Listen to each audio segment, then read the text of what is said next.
नमस्कार, मैं हूं के कुमार। पेश हैं आज के समाचार। पीएफआई को लेकर मुस्लिम महासंघ के राष्ट्रीय अध्यक्ष फरहत अली खान ने कहा कि हम केंद्र सरकार के पीएफआई पर लगाए गए प्रतिबंध का स्वागत करते हैं।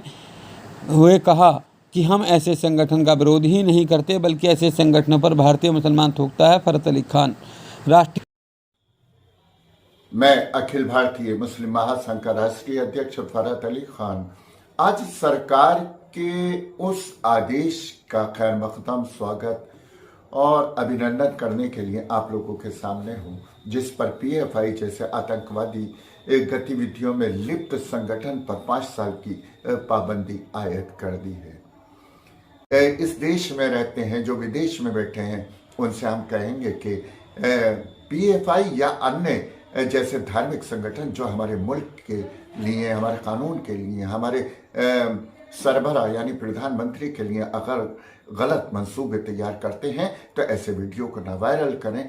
और ऐसे अगर आपके पास वीडियो आए तो आप पास के ही थाने में उनकी कंप्लेंट करें, क्योंकि हम अमन पसंद मुसलमान हैं, हम नबी को मानने वाले मुसलमान हैं, हम इस्लाम को मानने वाले मुसलमान हैं और इस्लाम में कहीं पर भी मुल्क का, कानून का या अपने सरबराह वज़ीर आज़म का विरोध नहीं है। इसलिए हम भी भारत में शांतिपूर्ण तरीके से रहना चाहते हैं और हम मुसलमान अखिल भारतीय मुस्लिम महासंघ का राष्ट्रीय अध्यक्ष होने के नाते हम यकीन दिलाते हैं कि हम पीएफआई जैसे संगठनों को नकारते हैं और उसके ऊपर थूकते हैं कि उन्होंने भारत को ही शर्मिंदा नहीं किया है बल्कि विदेशों में मुसलमानों को भी शर्मिंदा किया है। मुसलमान अपने भारत का वतन परस्त मुसलमान है और हुब्बुल वतनी के जज्बे से सरशार है। एक भारत का मुसलमान आज क्या कहता है, मैं एक शेर के जरिए आपको उसमें कह दूं कि मैं किस मिट्टी का हूँ यारो मेरी पहचान लिख देना,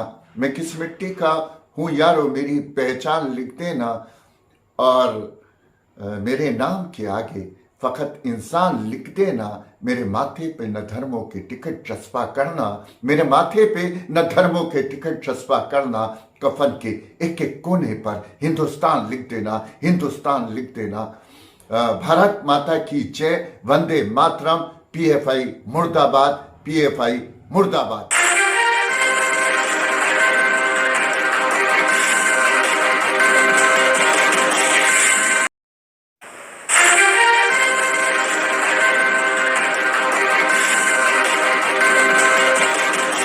शब्द बोला, आजम साहब अपने अल्फाजों पे गौर किया किए।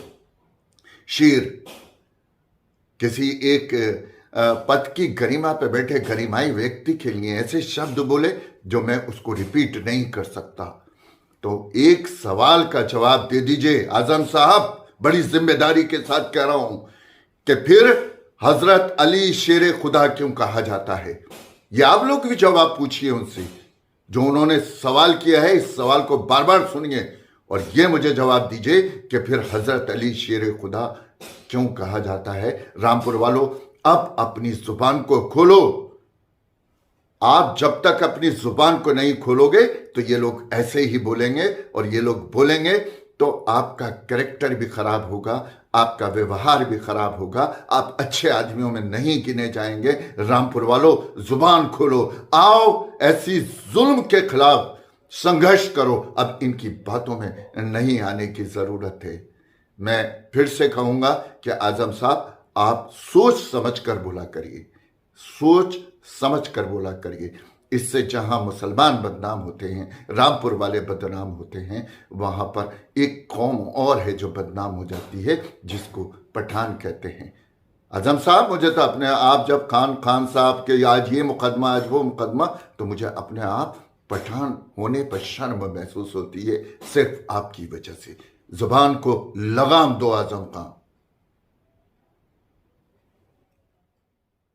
मोहम्मद आजम खान रामपुर के एक ऐसे पूर्व मंत्री जिन्होंने अपने दौरे इख्तिदार में ऐसे कुछ काम किए जिनको भूलना मुश्किल है। मैं उनसे चंद सवाल करूंगा कि उन्होंने कहा था कि हमने एक एक गली में 100-100 करोड़ रुपए लगा दिए, तो बताएं कि उन्होंने सरकारी धन का दुरुपयोग कैसे किया। मैं तो ये कहता हूं कि आजम खां के साथ एक गैंग काम कर रहा था जिसमें सरकारी उस वक्त के कर्मचारी और अधिकारी भी साथ थे। देख लीजिए, मैं बहुत कहता हूं, एक इन्होंने अपने घर से लेकर के झील तक का एक पुल बनाया जो मतकटा पुल के नाम से, मैंने पहले भी कहा था कि वो मतकटा पुल है जिसकी कोई आवश्यकता नहीं थी, जो 200 करोड़ रुपए का सरकारी धन जो था वो दुरुपयोग किया गया। आप आइए जरा, हामिद इंटर कॉलेज के पास बेवजह डिवाइडर बनाया गया, इतनी कम सड़क पे। आइए आप गुइया तालाब से लेकर के चौकी पाखड़ तक डिवाइडर बनाया गया, नमाजियों को परेशानी होती है। आइए जनरल अजीमुद्दीन खान मकबरे पर, वहां पर डिवाइडर बनाया गया। ये सरकारी धन का दुरुपयोग था, ये आपका कोई काम नहीं था।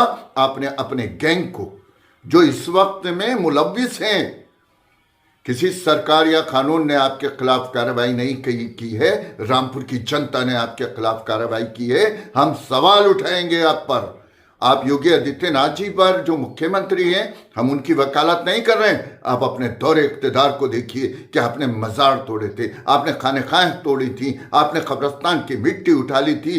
अरे ये जवाब कौन देगा? और इसका नतीजा ये हुआ आजम साहब कि गांधी समाधि पे आपके साथ आपका विधायक बेटा और आपके प्रत्याशी और आपके जो अध्यक्ष थे, उनके अलावा 4 लोगों से अलावा आपके पास कोई आदमी नहीं था। जनता ने आप पर विश्वास करना छोड़ दिया है। अब आप भटकाने, बहकाने और भड़काने वाली बातों को छोड़िए।